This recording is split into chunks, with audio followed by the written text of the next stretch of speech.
offrande de service? Est-ce que le Père est en train de le recevoir comme un parfum de bonne odeur? C'est là où est le danger. Nous ne devons pas rechercher les deux dimensions de satisfaction, mais surtout la troisième, celle que le Père a besoin. Je peux plaire aux hommes, je peux satisfaire aux hommes. C'est naturel et c'est spirituel. Car il lui dit, Dieu ne fait quoi? Ne se repent jamais de ses œuvres. Donc, on peut manifester la grâce, on peut opérer des miracles, on peut voir des choses extraordinaires sans pourtant qu'on soit en communion avec Dieu. Là, nous avons satisfait les hommes. Et ma prière de ce matin est que tout ce que nous allons faire en ce lieu puisse être à la gloire du Père. Et que seul lui soit satisfait dans ce service que nous allons faire. Amen. Amen. Ça, c'était ma prière et mon désir vers le Seigneur. On va aller rapidement pour éviter, et pourtant je la montre en face de moi, j'ai jamais vu ça, c'est moi aujourd'hui j'ai vu. Je vais faire attention au timing. Donc nous sommes en train de parler d'un sujet très important. Il s'agit de la prédication de la croix, nous l'avons dit, est une folie et une puissance. Nous avons dit même ici que la croix, au-delà qu'elle soit un symbole, il est aussi utilisé dans certaines, on a dit, institutions, telles que au niveau de la pharmacie, la croix symbolise ça, la guérison, hein, c'est ça, hein, et les médicaments, c'est la santé, même au niveau des tombes, dans les cimetières. Cette croix symbolise l'espérance. Mais on utilise cette croix comme symbole de l'espérance. Parce que nous savons que le monde n'a pas d'espérance. Mais toi et moi, nous avons l'espérance. C'est que quand nous allons mourir, nous allons ressusciter. C'est ça notre espérance. Et la croix est utilisée là-bas. Et dans le Moyen-Orient, dans le monde arabe, j'ai été. Même les pharmacies n'ont pas la croix. Dans l'étoile? Non, dans le monde arabe. Les pharmacies ne portent pas la croix. Ils portent le croissant. Ils ont refusé. Il n'existe pas de croix rouge là-bas. Ils ont refusé.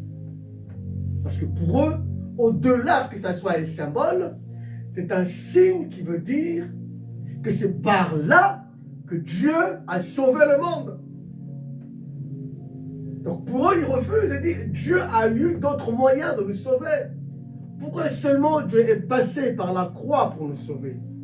N'a-t-il pas eu d'autres moyens? N'a pas-il eu d'autres astuces? N'a pas eu d'autres? Voilà pourquoi vous allez voir dans les religions, on parle beaucoup plus des bonnes œuvres pour être sauvé. On parle plus de pratiquants pour être sauvé. On parle plus de la charité et entre griffes, de la gentillesse. Parce que vous savez, la gentillesse, c'est le fruit de la chair. Hein? D'accord? La gentillesse n'est pas comme la bonté, comme le fruit de l'esprit. Tout le monde peut être gentil. Même un démoniaque peut être gentil. En faisant des œuvres que nous aimons bien, aller vers les orphelins, aller vers des personnes démunies, désœuvrées, on dit, ah non, il est gentil. Mais il le fait pour sa gloire, pour que l'on dise qu'il a fait, pour qu'on dise qu'il a un bon cœur. Mais la bonté, c'est autre chose. Alléluia. Donc, Dieu n'a pas choisi les œuvres pour sauver l'homme, séparé complètement du péché. On pourrait dire, mais pourquoi Dieu devait seulement mourir à la croix? Pourquoi Dieu n'est pas nous a sauvés autrement? Pourquoi? Vous savez, en termes même de miracles, depuis l'Ancien Testament, n'y avait-il pas eu des miracles? Si. Il y a eu des miracles spectaculaires. La mer est divisée en deux. Quoi encore? Les miracles de l'Ancien Testament, il n'y a pas eu de résurrection? Si, il y a eu des résurrections. Il y a eu des miracles extraordinaires comme Naaman, qui a été guéri de la lèpre. Quoi encore? Moïse en a fait beaucoup. Alléluia. Les miracles, il y en a eu. Donc Dieu pouvait opérer le miracle Et l'homme pouvait être sauvé. Même quand il s'est incarné, il a opéré des miracles.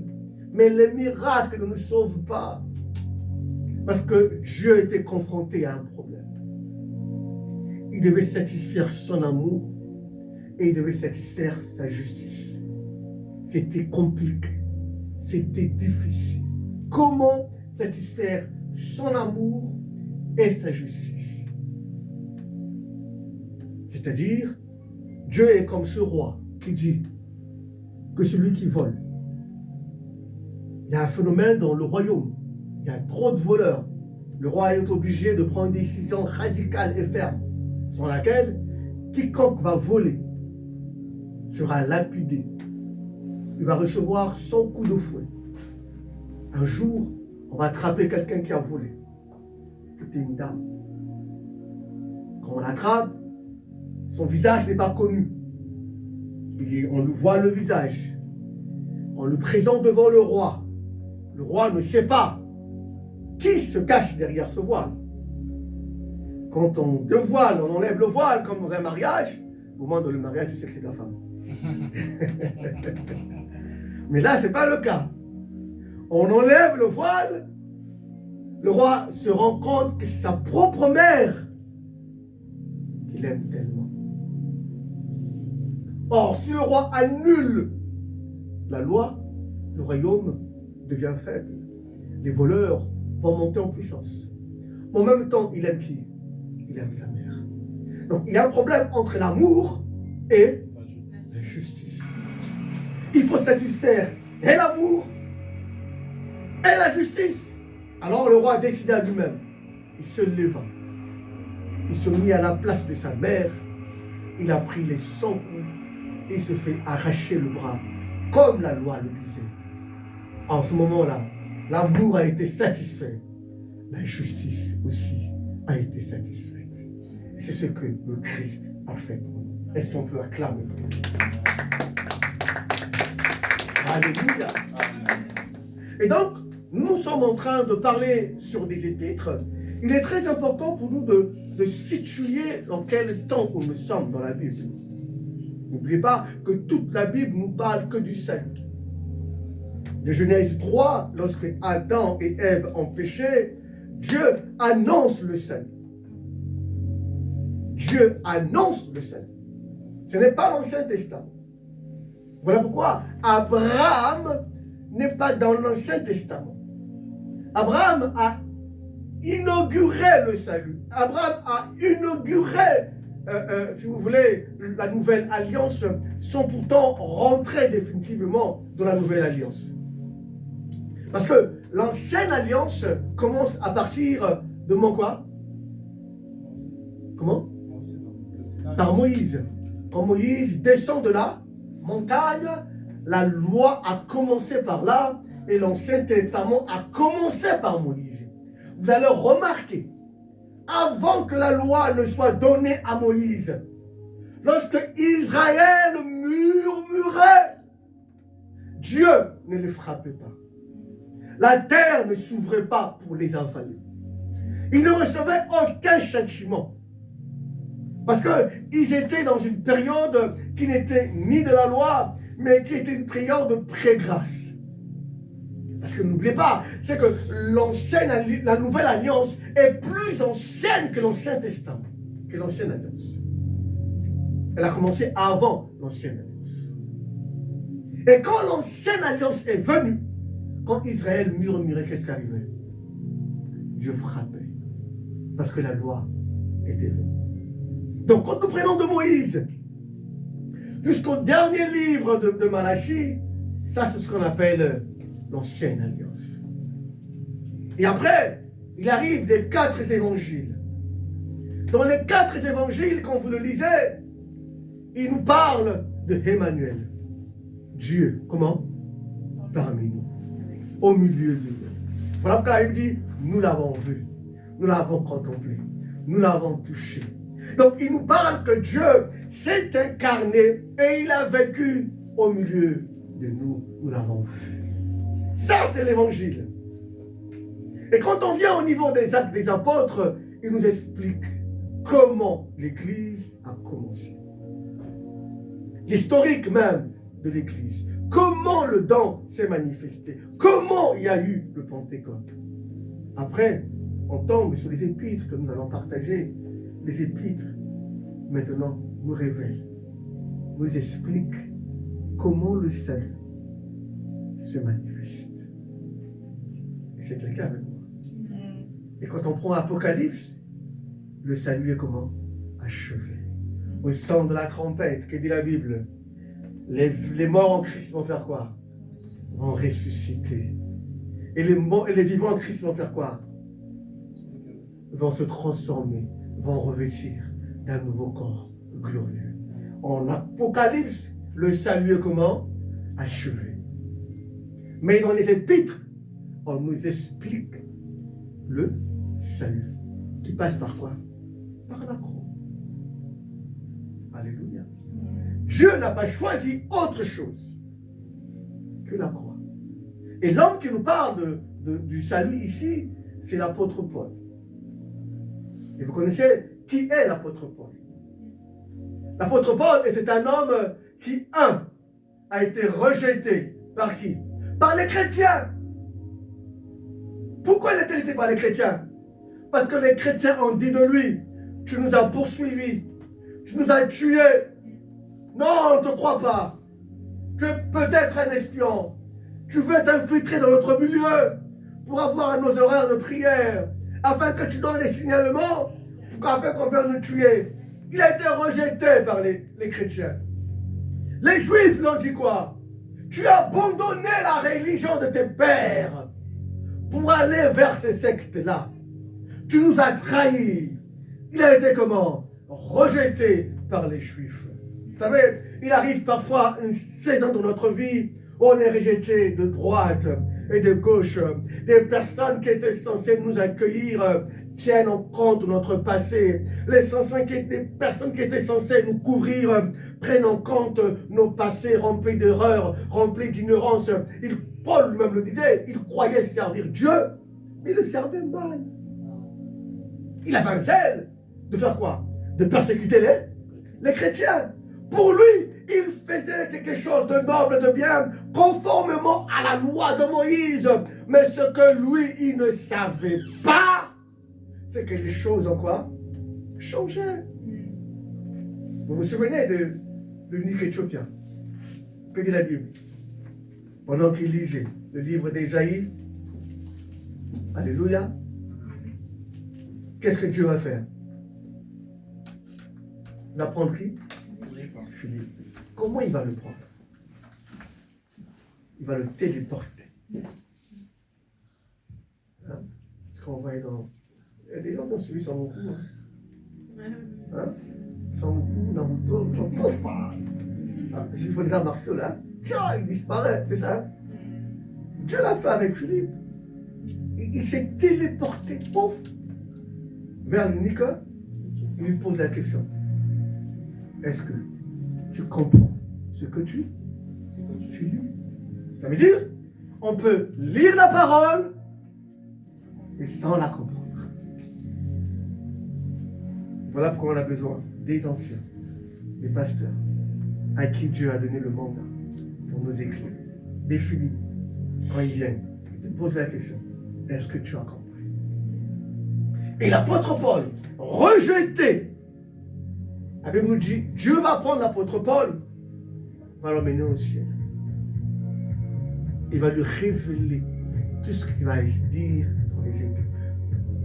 Raison pour laquelle, quand Jésus est crucifié à la croix, Jean, Marc, Luc et Matthieu, quand ils décrivent le récit de Jésus, pour eux, ils voient qui? Jésus seul à la croix. Mais Paul, quand il voit Jésus à la croix, il ne le voit pas seul. Il s'identifie à qui? À Christ. Il dit, quand Christ était à la croix, moi aussi, j'y étais. Quand il est mort, moi aussi, je suis mort. Quand il est ressuscité, moi aussi, je suis ressuscité. Comment il a vu? Par la révélation. Alléluia. Donc, je nous t'invite rapidement, nous allons lire des choses ce matin à la poursuite de ce qui devait être dit les dimanches, à nous accrocher un peu. Nous irons dans un monde du Christ, mais avec certaines révélations à la lumière des Écritures. Mais avant tout, nous allons lire notre lectrice, à nous rappeler notre thème. Nous allons prendre le livre de Romains. Nous allons beaucoup lire un peu. On va le lire ensemble. Hein. Alléluia. Romains chapitre 15. 1 Corinthiens, je voulais dire, excuse-moi. 1 Corinthiens chapitre 15. Nous sommes en train de vouloir poser les bases de notre thème, rappeler pour ceux qui étaient là et introduire ceux qui sont venus ce matin. D'abord, rappeler la prédication de la croix, c'est quoi? 1 Corinthiens 15. On peut le dire ensemble, 1, 2, 3. Tout doucement, comme j'aime bien qu'on le fasse. 1 Corinthiens chapitre 15. Vas-y. Je vous rappelle, frères et sœurs, l'évangile que je vous ai annoncé. Alors, l'évangile que je vous ai Annoncé. c'est-à-dire le message que Paul a prêché, en d'autres termes. D'accord? J'aimerais qu'on souligne bien le mot évangile. Ensuite, qu'est-ce qu'il dit? Que vous avez reçu et dans lequel vous tenez ferme. Ah, que vous avez reçu, vous tenez ferme. C'est très important. Il y a une chose de demeurer en Christ. Il y a une chose de ne pas demeurer en Christ. On peut être né de Dieu, mais ne pas demeurer en lui. Il existe en matière de physique deux lois. Pour un peu expliquer la notion. Où Dieu veut qu'on tienne ferme. Deux lois. Il y a la loi de la pesanteur et il y a la loi de l'aérodynamique. La loi de la pesanteur existe toujours. C'est-à-dire, aidez-moi. C'est quoi la loi de la pesanteur? Tout corps, lâché de façon, c'est ça, verticale et tiré toujours vers le bas. Quel que soit. Hein? Mais il y a une autre loi qui vient contredire ça. Il ne contredit pas. Il vient se placer supérieur à la loi qui existe. C'est la loi de quoi? L'aérodynamique. C'est-à-dire, quand je suis dans l'avion, la pesanteur n'agit pas sur moi. Pourquoi? Parce que je suis où? Dans, mais sans dans l'avion. La pesanteur n'agit pas. À faire quoi? Ça va tout? Mais quand tu es dans l'avion, est-ce que tu as peur? Non. Pourquoi? Parce qu'il y a une autre loi supérieure à la loi de la pesanteur. Cependant, si tu fais une erreur, pendant que l'avion est dans une certaine attitude, d'ouvrir seulement les fenêtres ou la porte, qu'est-ce qui va arriver? Le vent va. Qu'est-ce qui va s'agiter? Et toi à l'intérieur, et tout, des oxygènes, des masques vont tomber. La femme qui t'avait dit, toi si tu meurs, moi aussi je meurs. On se souvient de ce qu'elle avait dit, on cherche les casques. Parce que quelqu'un est avec moi.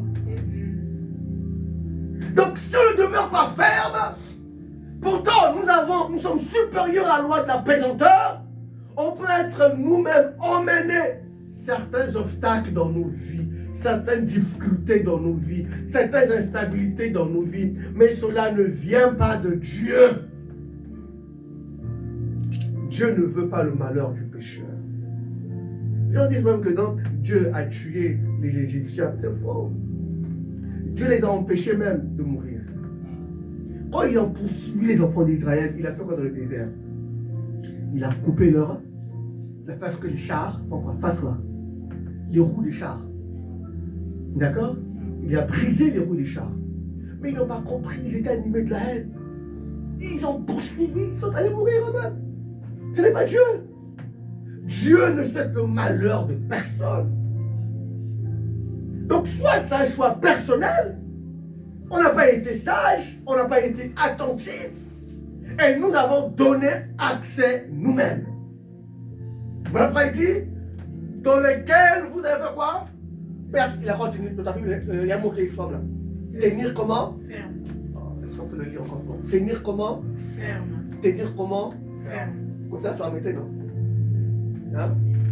Ça, non? La fermeté. Mon non, c'est non. Mon oui, c'est oui.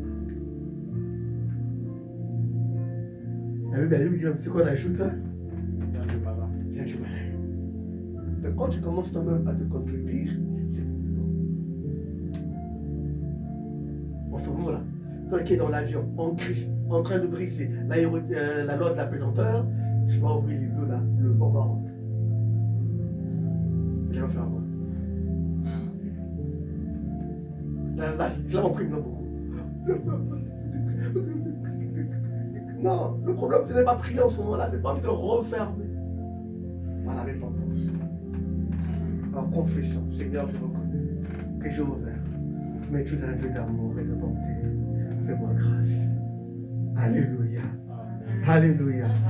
Tu es un Dieu d'amour, tu es un Dieu de bonté. Il nous aime tellement, à l'image de l'enfant prodigue. Alors, là n'est pas notre sujet. Et on va vite déjà. Auquel vous devez tenir comment? Ferme. Nous croyons que cette année, nous allons tenir ferme. Devant toutes les situations. Il arrive de fois qu'on ouvre les portes lorsqu'on n'a pas d'information, lorsqu'on n'a pas de sagesse, lorsqu'on méprise, lorsqu'on se comporte comme un enfant. Un enfant n'a pas le sens du danger. Voilà pourquoi la Bible fait la différence entre un enfant et un adulte. Alléluia. Vous savez que ici même, Dieu est en train de parler aux adultes spirituels. Alléluia. Parce que là, dans Corinthe, où cette épître est envoyée, c'est une ville, c'était une période où c'était un siècle d'innovation. C'était où les Jeux olympiques ont commencé. C'était une ville où il y avait un port. Et en plus, il y avait une déesse qui était vénérée, qui était adorée. Au nom de qui? Dieu. Donc très populaire, très connue. C'est dans ce contexte-là que l'apôtre Paul est en train d'écrire ce que nous sommes en train de lire. Dans un monde très scientifique, où il y a beaucoup d'intellectuels, où il y a beaucoup d'hôtels, où il y a des Jeux olympiques. Vous savez, les Jeux olympiques de l'époque, ça se faisait comment? Nu, hein? Hein? Ça. Où l'homosexualité était mise en avant. C'est dans ce contexte-là que Paul est en train de parler. Où la société a déjà défini un standard de langage, un standard de rhétorique. Et toi, tu viens avec un autre discours. Seras-tu populaire ou impopulaire? Impopulaire.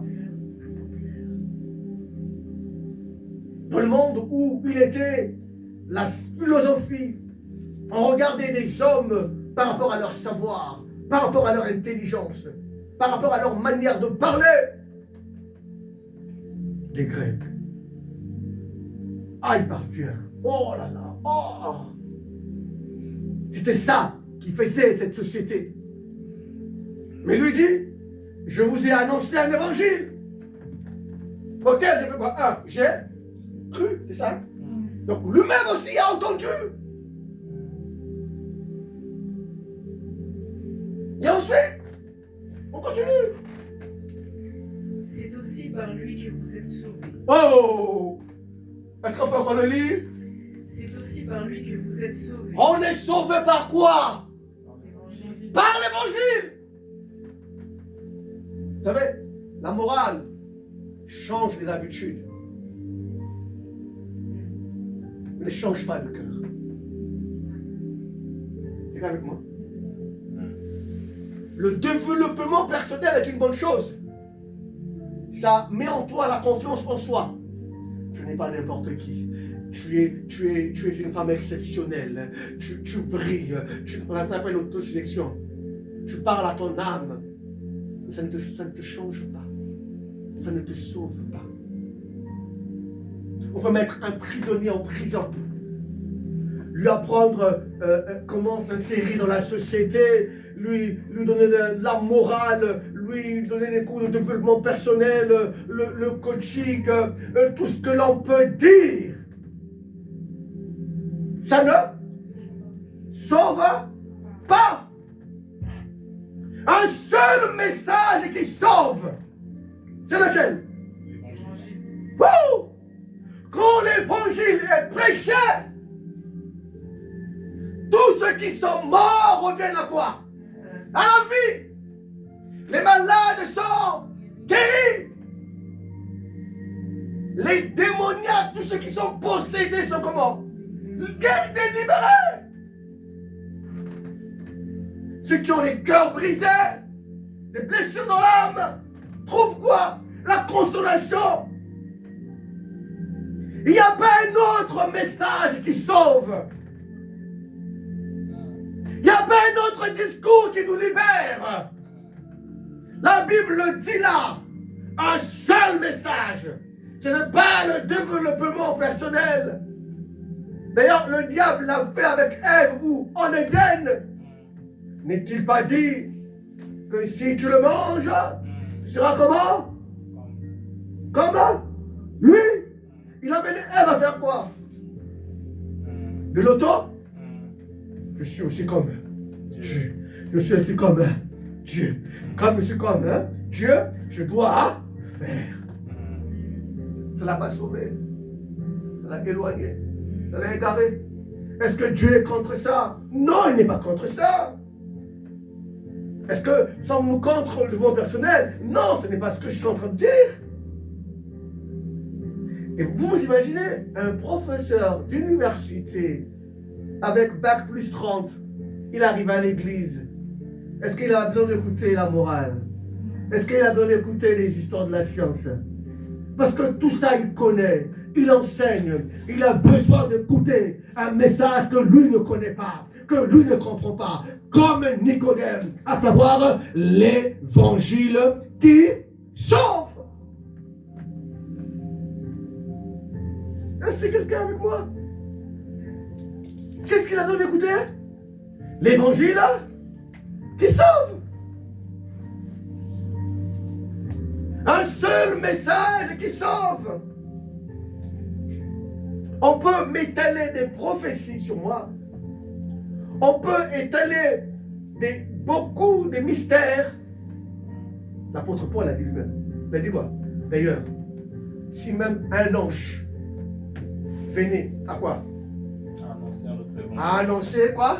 Un autre évangile. Faites-le quoi? Soit un athème. La destruction. Un ange, ça veut dire pas un ange. Un être différent de moi. Déjà que dès que vous allez voir un être différent de nous, qui brille, qui a des ailes, quand il parle, il crache du feu. C'est un être surnaturel et spectaculaire. Vrai ou faux? Toi et moi, tout ce qu'il va dire, on va croire ou on va croire?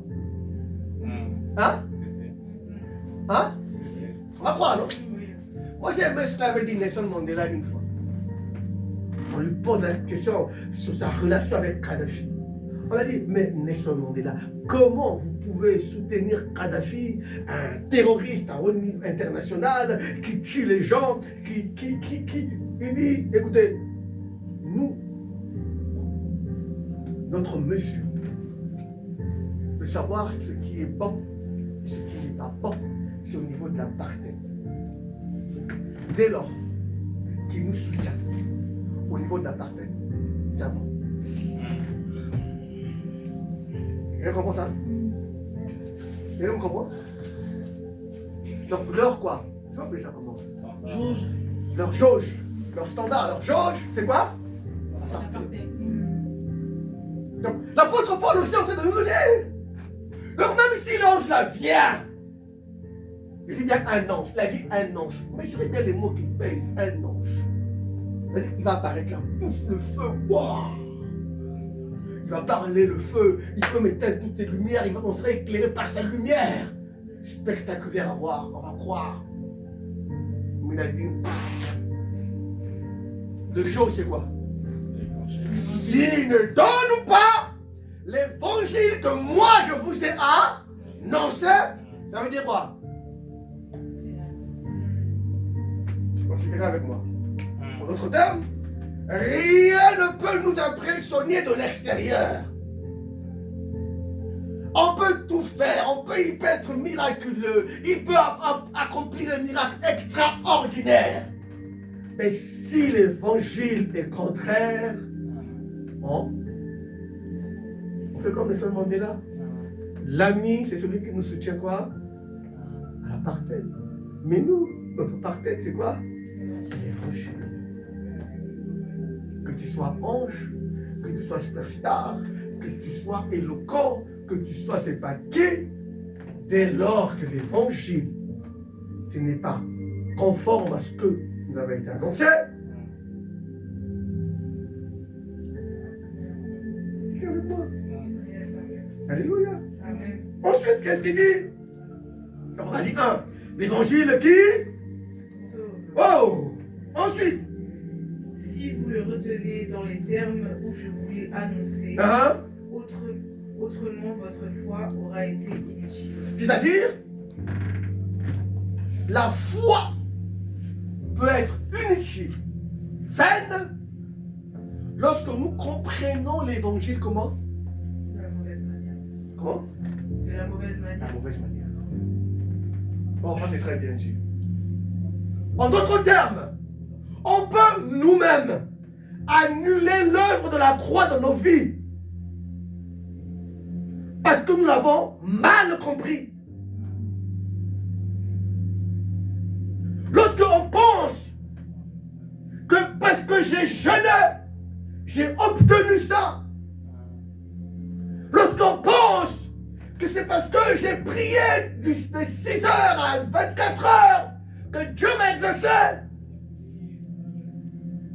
Lorsqu'on met en avant nos propres œuvres, nous croyons mal. Donc, l'évangile même peut être comment? Annulé. Par la mauvaise manière de faire quoi? De comprendre l'évangile. C'est Dieu avec moi. Donc, je peux très mal la comprendre. De la manière dont elle nous a été présentée. Voilà pourquoi on peut, il y a une différence entre, on peut être chrétienisé. C'est-à-dire, tu arrives à l'église, on t'inculque les valeurs chrétiennes et dans la vie chrétienne. Et quand tu regardes à ta vie, à ce que tu as cru, parfois tu peux constater des contrastes. On est frustré, on abandonne, on regresse. On dit mais pourquoi ça? Pourquoi? Ah non, Dieu n'existe pas. Pourquoi tant de souffrances? Pourquoi tant de ceci? Vous savez, je vais ouvrir une parenthèse. Dieu dans la création permet à ce que l'antilope soit mangé par le lion. Le monde de la jungle est un monde sauvage. C'est ainsi que Dieu a voulu les choses. Et c'est quelqu'un qui comprend. Et donc, quand l'évangile nous est bien présenté, on est humain. Il peut arriver quand on est de découragement, parce qu'on est né de Dieu. Le découragement ne peut pas nous arrêter. Mais quand on est chrétienisé, quand on fait de nous chrétiens, c'est dangereux. On a cru de la mauvaise heure, prière. On ne peut que regarder les cantiques que nous chantons. Vous allez remarquer, certains cantiques chrétiens reflètent seulement les réalités de la société. Et vous voyez des gens pleurer, des gens tomber, pas parce que ça les touche, mais parce que c'est cantique. Parlent de leur quotidien. Alors que la Bible nous dit tout simplement que tout ce qui respire, que tout ce qui respire, que tout ce qui respire, que tout ce qui respire, voilà.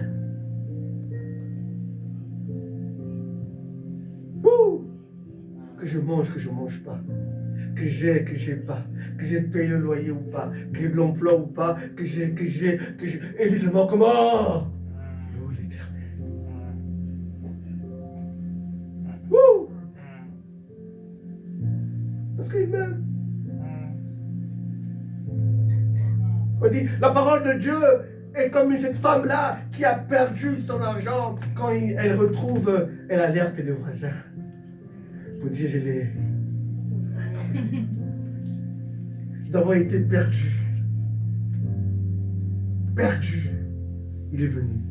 Il nous a retrouvés. Non, regardez, poursuivons.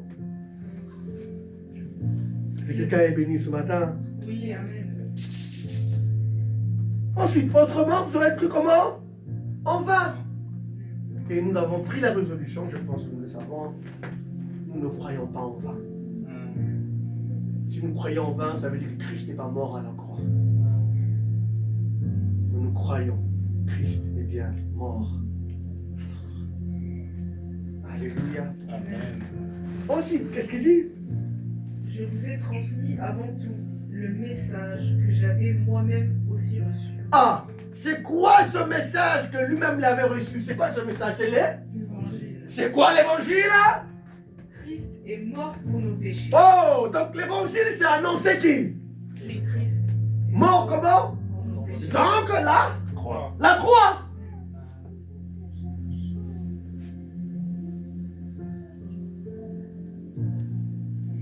Donc quand on parle de l'évangile, c'est d'abord dire que Jésus est mort pour nos péchés. Et vous savez, Dieu ne voulait pas mourir à la manière des Juifs. Parce que si Jésus était mort à la manière des Juifs, ça ne devait pas s'accomplir tel que c'était écrit. Parce que si on devait tuer Jésus à la manière des Juifs, on devait faire quoi? Le lapider. Or, la Bible dit quoi? Maudit soit celui qui est pendu au bois. Et on a dit que Jésus s'est fait quoi? Malédiction pour nous. Donc à la croix, Jésus n'est pas maudit, non. Il est la malédiction. En d'autres termes, il porte la source de la malédiction. Afin que quiconque, là où il se trouve, là où il est, lorsqu'il prononcera des paroles, des malédictions contre toi, cela n'arrivera pas. Parce que Christ à la croix fait quoi? C'est fait comment? Malédiction. Oh, alléluia. Tu ne peux pas avoir peur de la malédiction dès lors que tu sais que Jésus s'est fait quoi? Malédiction. Alors regardez, mais d'abord une pause, prenons le psaume 22. Vous allez lire les mystères. Le psaume 22 nous dit une chose extraordinaire.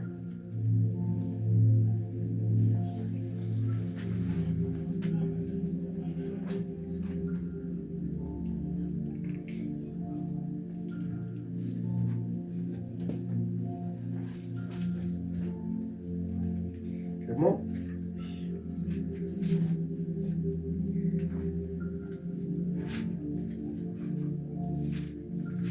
Hervé?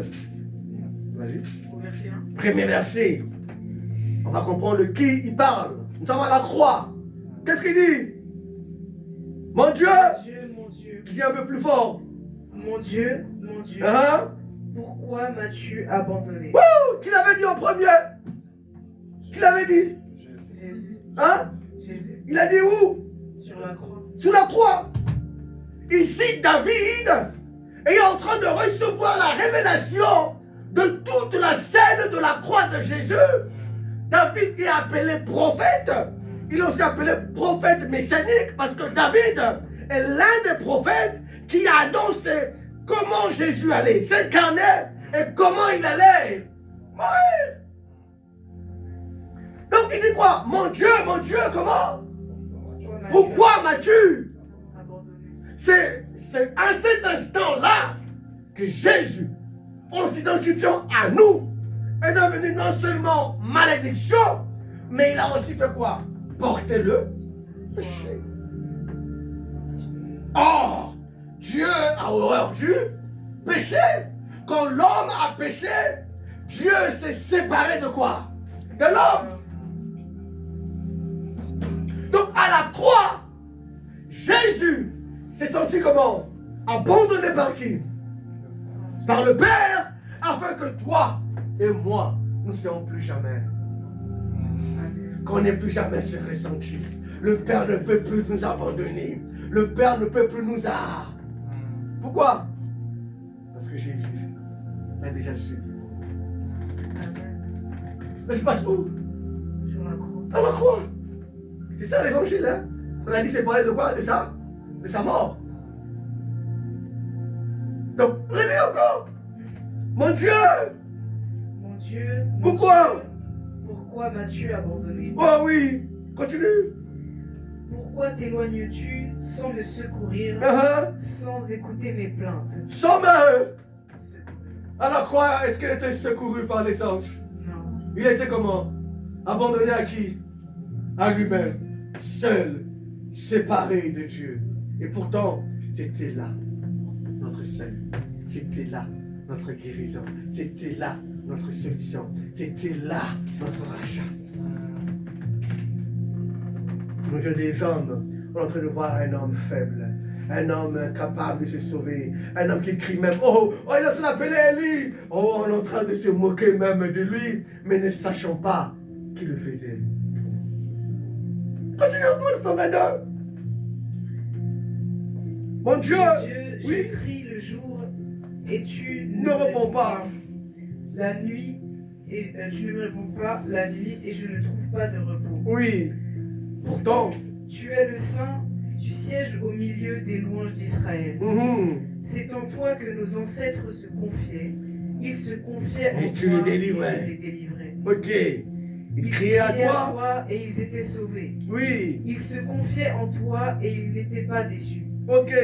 Mais moi, je suis un ver et non un homme, la honte de l'humanité, celui que le peuple méprise. Oh, prends le verset 6, tu as dit, et moi, le verset 6. 7. Ah, mais moi, je suis un ver et non un homme. Je suis Un ver. Jésus dit quoi? Là, il dit quoi? Et moi, je suis un ver. Ensuite, et non un homme. et non. Un homme. Vous savez, quand on parle d'un ver, qu'est-ce qui caractérise un ver? Un ver de terre. Le ver de terre. Il n'a pas de vêtements. Wow. Quand on dit que tu es un ver, tu n'as pas de Vêtements. À la croix, il était comment? C'est ce qu'il dit. Il est venu comme un ver. Wow. Sans vêtements. Humilié! C'est ce qu'il est en train de dire. Suspendu à quoi le contact entre quoi? Entre ciel et terre. Feu de tous et par tout le monde. Comme je l'ai dit la dernière fois, s'il était à notre époque, on aurait partagé ces vidéos sur TikTok, sur Instagram, sur Facebook. On allait même faire des lives. Alléluia. Feu de tout le monde. Comme un ver. Pourquoi il s'est fait humilier? Pour que toi et moi, je dis bien pour que toi et moi, l'humiliation ne puisse plus jamais nous atteindre. Tant qu'on n'a pas ouvert les portes de l'avion, l'humiliation ne sera pas notre partage. Et quiconque qui se levera pour compléter contre nous dans le but de nous humilier sera confondu parce que Christ s'est déjà fait humilier pour nous au nom de Jésus. Yes. Rien ne pourra nous humilier. Relis encore, verset 6. Mais moi, je suis un ver et non un homme, Oui. la honte de l'humanité. La honte de L'humanité. Ensuite, Celui que le peuple méprise. le peuple, Méprise. on n'a pas méprisé. Si. On a Hérode écrit sur sa croix. Le roi des Juifs. Hein? Roi des Juifs. En quelle langue? En grec. Hein? Hébreu. Ah, Amen. Alléluia. C'est pas que j'ai appris ça. Hein? Elle dit, mais sauve-toi. Vraiment aussi, ordonne aux anges. C'est ce que David est en train de dire. Dans quelle attitude? De l'humiliation. Et tu vas dire à un grec, tu vas dire à un juif, déjà le juif sait, maudit soit celui qui est pendu au bois. Après tu dis que celui qui est pendu au bois, c'est lui notre scandale. Comment la malédiction peut être notre sauve? Comment la malédiction peut sauver? Va dire à un grec qui philosophe, qui réfléchit, qui est intellectuel, c'est lui le sauveur. Alors, comment un sauveur qui est censé sauver ne peut pas se sauver lui-même? Il a été arrêté comme un faible, frappé, humilié, il est en train de mourir. Et tu me dis c'est lui qui vient le sauver? Ça n'a pas de logique. Je sais que les vrais héros, comme les Guillaume le Conquérant, comme d'autres héros, quand ils arrivent dans une ville, qu'est-ce qu'ils font? Ils détruisent, ils tuent, ils prennent, ils implantent le drapeau. Lui, il a fait quoi? Il est là, tout nu, incapable, humilié, insulté. Mais c'est comment? C'est pas possible. C'est quelqu'un avec moi? Amen. Et puis je vais dire, non, c'est pas possible. Là, comment Dieu pénètre dans le corps d'un homme. Ensuite, comment l'islam dit même que à la croix de Jésus, c'était pas Jésus qui était à la croix, c'était quelqu'un d'autre. Il y a eu un remplacement parce qu'il était épuisé. Le pauvre mec était venu pour l'aider et c'est lui qui avait pris sa place. Oh! Parce que la croix, c'est la clé, c'est le salut. C'est une folie. C'est une folie. On ne peut pas la comprendre. Notre force vient d'où? De là.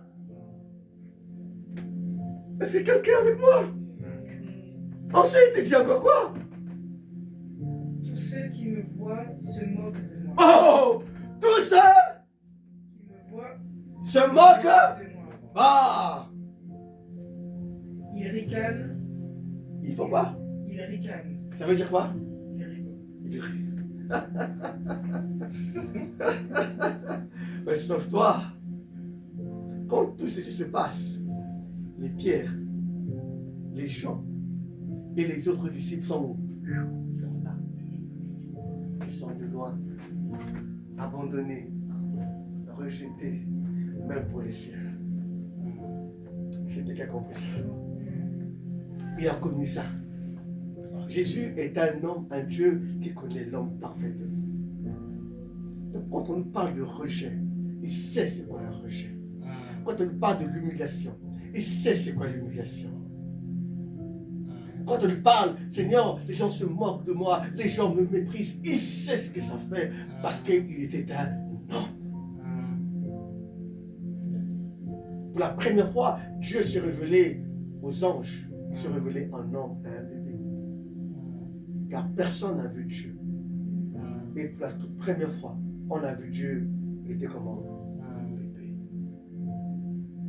Car Dieu a tant aimé le monde. Il a aimé toi et moi.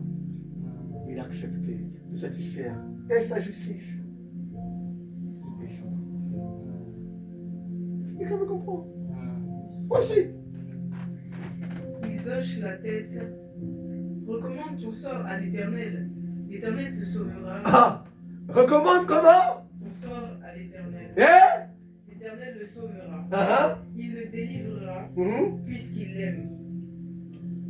On lui a pas dit ça? Hein? On lui a dit quoi? Si tu es sauveur. Tu pries souvent, non? Tu vois pourquoi à l'église, non? Pourquoi cette situation ne change pas? Mais prie-le! Quand tu donnes une vision, il donne une provision, non? C'est ce qu'on aime souvent dire. Hein? Cette situation, prie, prie! Recommande ton sort à l'Éternel! Il agira! Ils ne te challenge pas. Ils sont dans la confusion. Ils sont dans l'erreur. ils ne savent pas là où tu es. Ils ne connaissent pas la saison. Ce qui peut paraître impossible maintenant peut être un temps où Dieu est en train de te préparer pour t'ouvrir une porte plus tard. Et bien avant que Dieu ouvre cette porte, il te met dans un temps de préparation où il veut te briser, il veut te forger, où il veut t'apprendre des choses afin que quand tu rentreras dans cette saison, tu es déjà bien affermi, bien enseigné et bien équipé. Amen. Amen. Mais pour ceux qui t'observent à l'instant, ils disent que tu es en retard. Ils disent que tu es. Non, ils n'ont pas la révélation de ta saison. Alléluia. Pendant l'été, tu ne peux pas porter des manteaux, tu vas t'étouffer. C'est pas logique. Pendant l'hiver, à moins de 15 degrés, tu vas en Russie, c'est pas au pôle Nord, au Canada. Tu vas sortir en débardeur, short, tu vas mourir. Parce que tu ne connais pas la saison. Tu meurs. Dis avec moi. C'était la saison de la crucifixion. Il devait passer par là. Mais les gens se sont moqués. Ils ignoraient la saison où il était. Quand on se moque de toi, demande mon Père, montre-moi ma saison, afin que je sois en paix face à ces railleries. Parce que je sais que tu es mort à la croix. Je t'ai fait humilier, afin que moi, je ne sois plus jamais.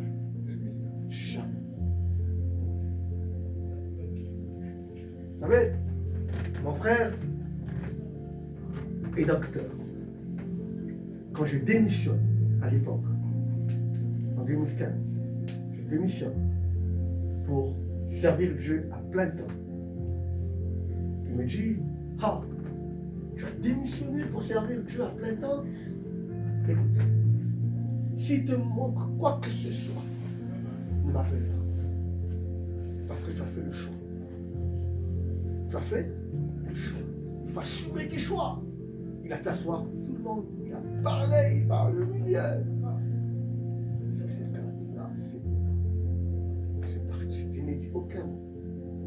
Le même soir, il fait une opération, une césarienne. Dans la césarienne, c'était compliqué avec le professeur. Ils ont pu sauver l'enfant. La maman est décédée. Mais le ventre n'était pas refermé. Ils ont pris le bébé, ils ont appelé le monsieur, ils ont dit, devant c'est sa belle-mère, hein? Donc la maman de sa femme, et les frères et les sœurs de sa femme. Félicitations, vous avez me donné une fille. Ah, il dit, ah, comprenez la maman. Il dit, bon, la maman est décédée. Il dit, en venant ici, Dieu m'a dit une chose. Quand on va rentrer à la maison, tous. Il ne m'a pas dit par quel moyen ma femme devait mettre au monde. Par voie basse ou par césarienne, ça il ne me l'a pas dit. Il me dit, mais je rends grâce à Dieu, l'enfant aimé. Mais c'est une chose, il nous a dit, on va tous rentrer. Il m'a dit, mais venez voir le coup de notre femme. Il dit, j'ai vu. Donc on va emballer, il dit, non, emballez pas. Il m'a dit, on va rentrer. Il sort. La belle-mère vient. Ah oui, l'enfant, oui, la maman. Il dit, non, l'opération, c'est le papa qui parle là. Le mari, l'opération s'est bien déroulée, elle sort de la salle de bloc, donc on attend que l'anesthésie finisse ses effets, et elle reprend conscience. Tout va bien. Pendant 1 heure. Et tu sais, quand Dieu veut opérer, il laisse des erreurs de la science, pour que la science ne trouve aucune autre explication. Ils ont oublié de fermer le ventre. Ça, c'est Dieu. Pendant 1 heure. Et quand Dieu approuve le voix d'un homme, il met même à sa disposition ses ennemis. Donc le professeur, tout le monde a écouté. Ne touchez pas. Au bout de 2 heures, juste au moment où mon frère prend la décision d'ordonner qu'on enregistre le décès, la dame là a touché ventre ouvert. Oh. Chose impossible par la science. Son professeur a dit, cet homme m'a montré par sa foi que son Dieu est plus et supérieur à ma science. Quand mon frère sort de là, il m'appelle. Il me dit, moi, t'as pas une compagne à faire là? Je vais te financer. C'est quelqu'un qui comprend ça. Alléluia. Et depuis ce jour jusqu'aujourd'hui, mon frère est mon premier partenaire. Pourquoi? Parce qu'il a voulu m'humilier. Et comme Dieu s'est fait humilier pour nous, il va contredire toutes les personnes qui voudront t'humilier par ta foi. Alléluia. Qu'est-ce qu'il dit encore? Oui, tu m'as fait sortir du ventre de ma mère. Tu m'as mis en sécurité contre sa poitrine. Ok. Dès ma conception, j'ai été sous ta garde. Dès le ventre de ma mère, tu as été mon Dieu. Ok. Ne t'éloigne pas de moi quand la détresse est proche. Quand personne ne vient à mon secours. Quand personne ne vient à mon Secours. Ensuite, 12. De nombreux taureaux sont autour de moi. Des taureaux du bassin m'enserrent. C'est-à-dire, ce que David est en train de voir sur la scène de la croix, c'est que quand Jésus était à la croix, il était entouré par qui? Des taureaux. En d'autres termes, mais quand Jean et Pierre sont là, qu'est-ce qu'ils voient? Ils voient les taureaux? Ils voient qui? Des hommes, des Romains, et tous ceux qui sont venus assister. Mais David, lui, voit qui? Vous vous souvenez du Seigneur de Jésus à la table? Qu'est-ce que la Bible dit quoi? Pendant qu'il était à table, la Sainte Seine, un esprit comment? Mauvais est venu dans où? Dans le Juda. Donc, tous ceux qui étaient là, on avait l'impression que c'était des hommes, mais en réalité, c'était quoi?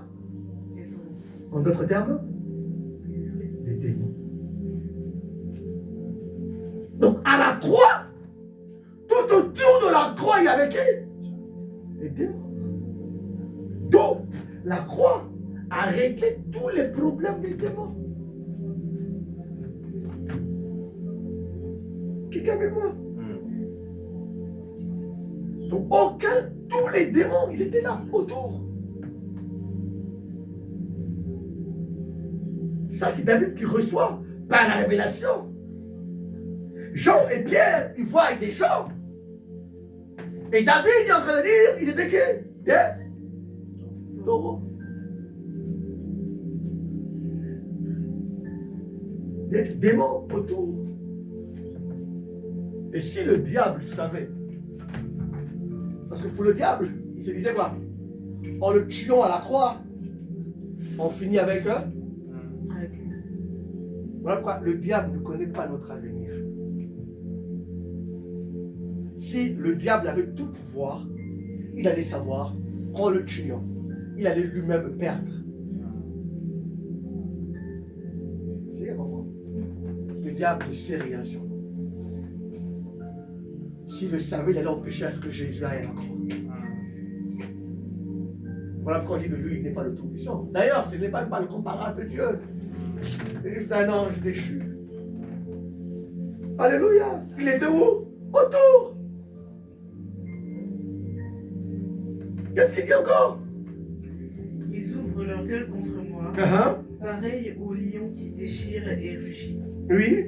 Mes forces s'en vont comme l'eau qui s'écoule. Ah, les forces s'en vont. En d'autres termes, il est devenu comment? Faible. Faible. N'était-il pas faible à la croix? Ensuite. Et tous mes os se disloquent. Tous mes os Se disloquent. En d'autres termes?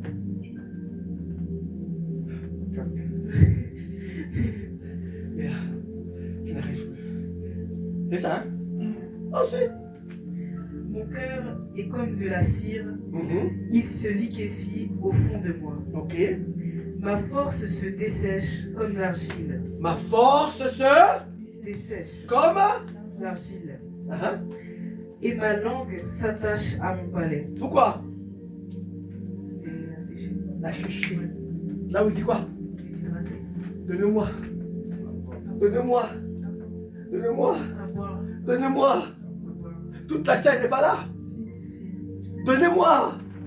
Est-ce qu'on lui a donné de l'eau? On a donné quoi? Revenons sur notre texte de 1 Corinthiens où nous étions. Quelqu'un me comprend? Donc, le psaume 22 nous parle de la scène de la croix. Et quand on arrive dans le psaume 23, il est ressuscité. Là où il dit, l'Éternel est mon berger, je ne manquerai. Il me,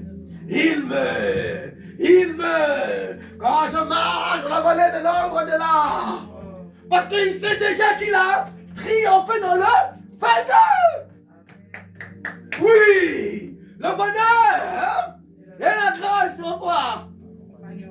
Tous les jours. Alors que la vie de David n'est pas une vie de rose, une vie de combat, une vie de combat, une vie de combat. Mais lui, il a vu le bonheur. Ouh!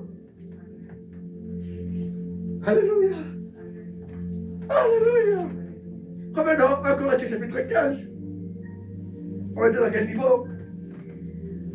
De l'évangile. C'est ça que nous a amené là-bas. On a dit que l'évangile, c'est quoi? Hein? On avait dit, c'est que Christ est mort pour nos péchés. Voilà. Selon Les Écritures. quelle écriture?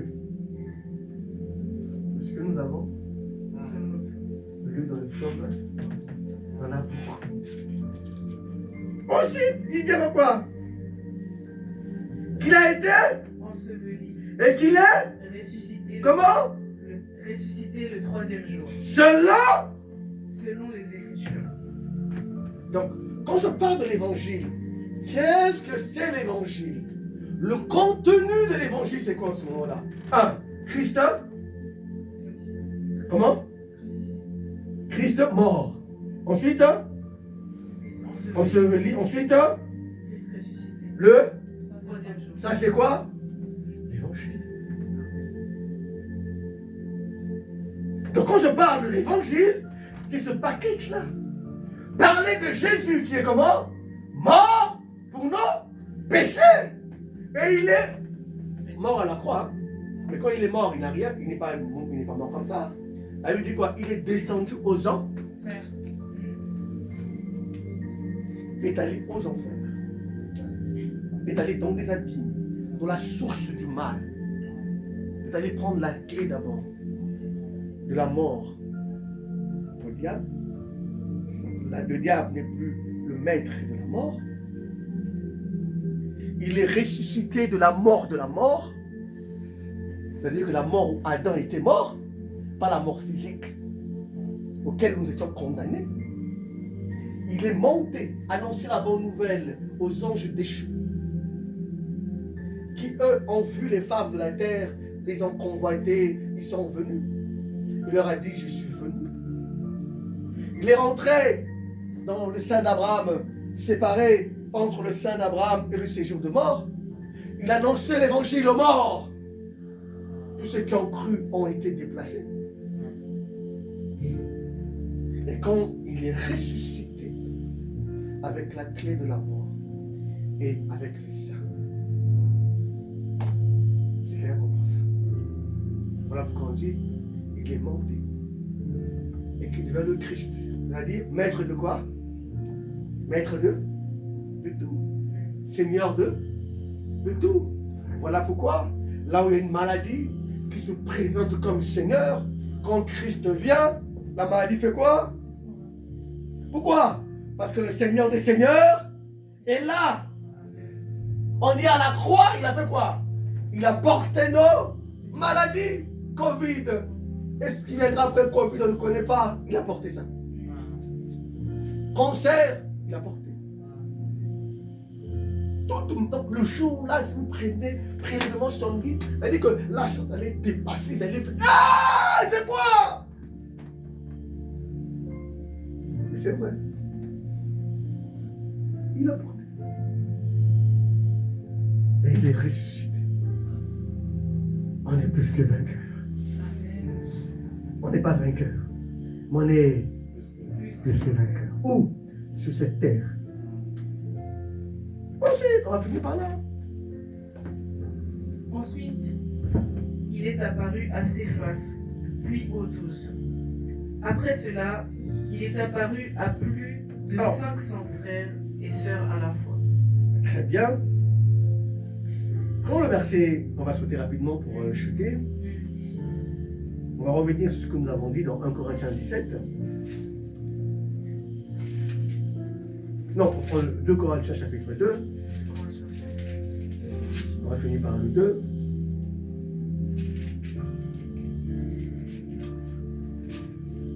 Au verset 1.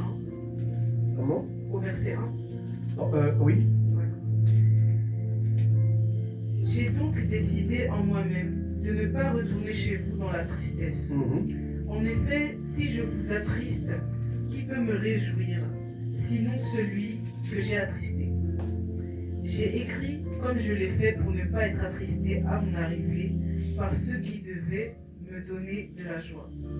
Car en ce qui vous concerne, je suis convaincu que ma joie est aussi la vôtre à vous tous. C'est dans une grande...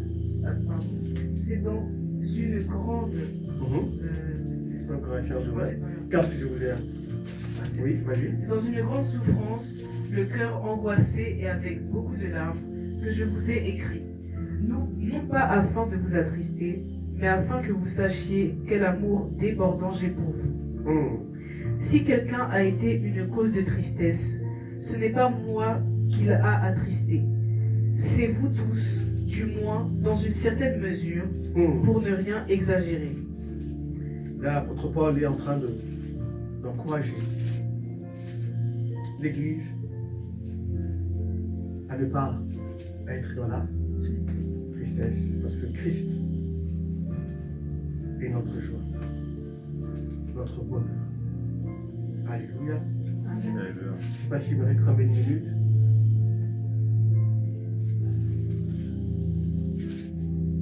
Zéro minute. Voilà. Que Dieu nous bénisse. Amen.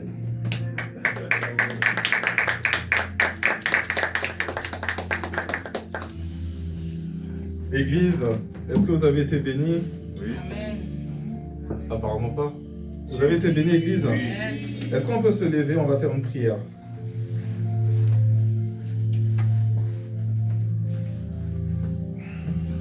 Tu répètes après moi.